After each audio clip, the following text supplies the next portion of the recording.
জীবন নিরাপদ হয়ে যাবে। বলুন সুবহানাল্লাহ।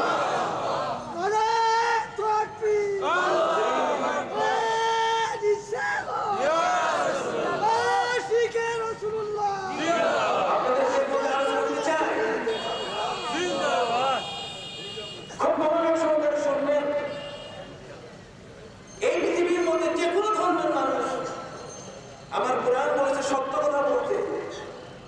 কোন খ্রিস্টান যদি সত্য কথা বলে এতে সে লাভবান হবে কিনা? কি ভাই কথা বলছেন না কেন? কোন খ্রিস্টান যদি সত্য কথা বলে তবে সে লাভবান হবে কিনা? এই কোরআন বলে দিয়েছেন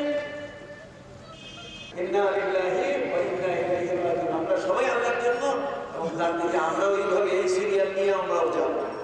ওয়া ইন্না ইলাইহি রাজিউন, আমরা সবাই তার দিকে প্রত্যাবর্তন করব।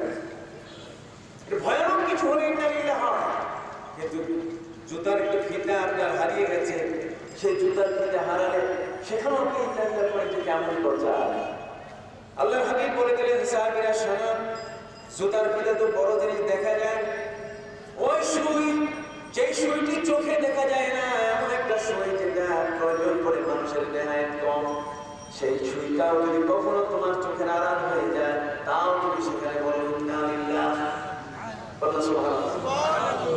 তাহলে জুতার ফিতা তালাশ করতে গিয়ে ইন্না লিল্লাহি পড়া, সুই হারিয়ে গেলে ইন্না লিল্লাহি পড়া, কোথায় কি হারিয়ে যাবে তাও আমার কোরআন আমাকে বলে দিয়েছে। অর্থাৎ হারানোর বিষয়, হারানোর বস্তু পাওয়া আর যেগুলো মৌজুদ আছে সেগুলো ব্যবহার করা, এর সবটি কোরআনে আছে কি না বলুন? আসলে আমরা ধারাবাহিকভাবে একটা এগিয়ে যাই, অল্প সময়ের মধ্যে দেখি পাওয়া যায় কিনা। আপনি দেখুন কম বেশি সবাই কোরআন শরীফ পড়ি আমরা, কোরআন শরীফের কথা উল্টাবার মতো আমাদের সকলেই কম বেশি দক্ষতা আছে। আমরা সবাই শুরু থেকে কোরআন পড়ি। সারা পৃথিবীর মানচিত্রে বড় বড় নামের বিজ্ঞানী যারা যারা দাবি করেন মানুষের জীবনের চাহিদা, মানুষের জীবনের মৌলিক চাহিদাগুলো পাঁচটা: অন্ন, বস্ত্র, বাসস্থান, চিকিৎসা এবং শিক্ষা। ঠিক কিনা? আপনি তো শুনলেন, ওদেরকে আমরা থ্যাঙ্কস দেই, ধন্যবাদ দেই। বাপরে বাপ, মানুষের জীবন থেকে তারা এত বেশি গবেষণা করেছে, মানুষের জীবন থেকে তারা এত বেশি অ্যানালাইসিস করেছে যে এই কারণে তাদেরকে মহাবিজ্ঞানী না বলেই পারা যায়, তাদের কৃতজ্ঞতা না করেই পারা যায় না। ভাইরাস আপনি কোরআন শরীফে দেখেন এই মৌলিক চাহিদার কথা 1400 বছর আগে আল্লাহ রব্বুল আলামিন বলে দিয়েছেন। সুবহানাল্লাহ। অন্য কোন ধর্মগ্রন্থের মধ্যে আপনি সেটা পাবেন না। অন্ন, বস্ত্র, বাসস্থান, আমি তো আগেই বলেছি গৌতম বুদ্ধ তিনি নিজেই বলেছেন বাসস্থান দরকার নাই, সংসার থেকে ভেঙে দাও, ঘরে থাকার দরকার নাই, জঙ্গলে ছেড়ে দাও। বুঝতে পারছেন কথা? এদের বাসস্থান দরকার নাই। সেলেভিয়া নামে খ্রিস্টান একজন ধর্মযাজক ছিলেন, মিস্টার সেলেভিয়া। তিনি বলছেন তুই এই সমস্ত বাড়িঘর করা একটু ভেজা। জীবনের প্রায় 29টি বছর তিনি কাটিয়েছেন জঙ্গলের মধ্যে। কোথায়? জঙ্গলের মধ্যে। আর এই ধরনের দুনিয়া থেকে, সংসার থেকে, বৈরাগ্যবাদে বিশ্বাসী যারা সমাজ থেকে, স্ত্রী থেকে, সন্তান থেকে বিরাগ হয়ে যারা বহুদূরে ছুটে যায়, ইসলাম তাদের সেই সংসার থেকে হওয়া কখনো অনুমোদন করে না। ইসলাম, ইসলামের মধ্যে রুহবানিয়ত নাই। এই জন্য আপনার নিজের ঘরে পৌঁছে আপনি যাইতেছেন, আরেক জায়গায় বিদেশ সফর করতেছেন, এক মসজিদ থেকে আরেক মসজিদ সফর করতেছেন। নিজের স্ত্রীর হক আছে, বলে জাসাদিকা আলাইকা হাক্কুন, বলে আইনাইকা আলাইকা হাক্কুন। তোমার নিজের দেহের একটা হক আছে, তোমার চোখের হক আছে, তোমার নাতির হক আছে, তোমার স্ত্রীর হক আছে, তোমার মেয়েদেরকে তোমাকে পাহারা দেওয়ার হক আছে। কি বলে ঠিক কিনা? তোমার ঘরে পড়বে বস্তামে আছে, সেই মেয়েটাকে তুমি পাহারা দেবে না? এটা কি তুমি কি ছেড়ে দিবে আল্লাহর রাস্তায় সারের মতো? কথা বলে এটা তো তুমি বিসমিল্লাহ করে আল্লাহর রাস্তায় ছেড়ে দিতে পারো না। বরং যতক্ষণ পর্যন্ত স্বামীর হাতে তুমি তাকে প্রতিবিধায়ক না করো, যতক্ষণ পর্যন্ত তুমি তাকে ন্যস্ত না করো, ততক্ষণ পর্যন্ত তার দায় দায়িত্ব তোমার উপরে বর্তায়। এই জন্য নবী করিম সাল্লাল্লাহু আলাইহি ওয়াসাল্লাম বলেছেন, আজ্জিলু আজ্জিলু তাসবিজা বানাতিকুম ক্বাবলা আল-ফাসাহা। আল্লাহ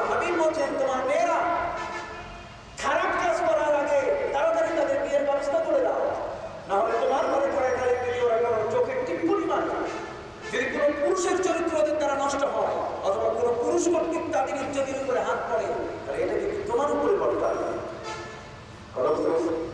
আমার রাসূল বলেছেন, আজ্জিলু সাদাকাতিকুম ক্বাবলা ফানাইল মাল।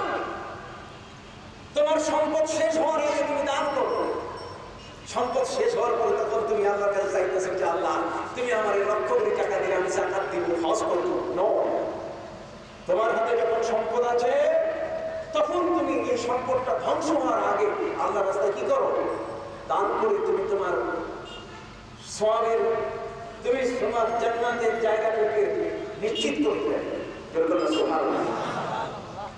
ভাইদের খেদমতে সংক্ষিপ্ত ভাবে বলতে চাই,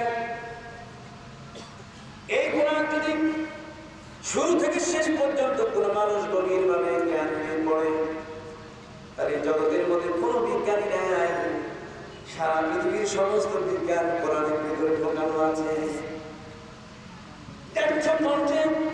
পরিষ্কার ভাষায় আল্লাহ রব্বুল আলামিন বলে দিয়েছেন, আলিফ লাম রা তিলকা আয়াতুল কিতাবিল হাকীম। আলিফ লাম রা তিলকা আয়াতুল কিতাবিল হাকীম।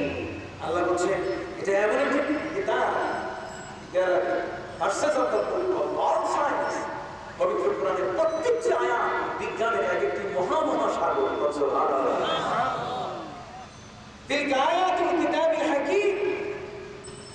এই কোরআনের প্রতিটি বিষয় এটি হাজির আমাদের জন্য এক বিজ্ঞানময় গ্রন্থ।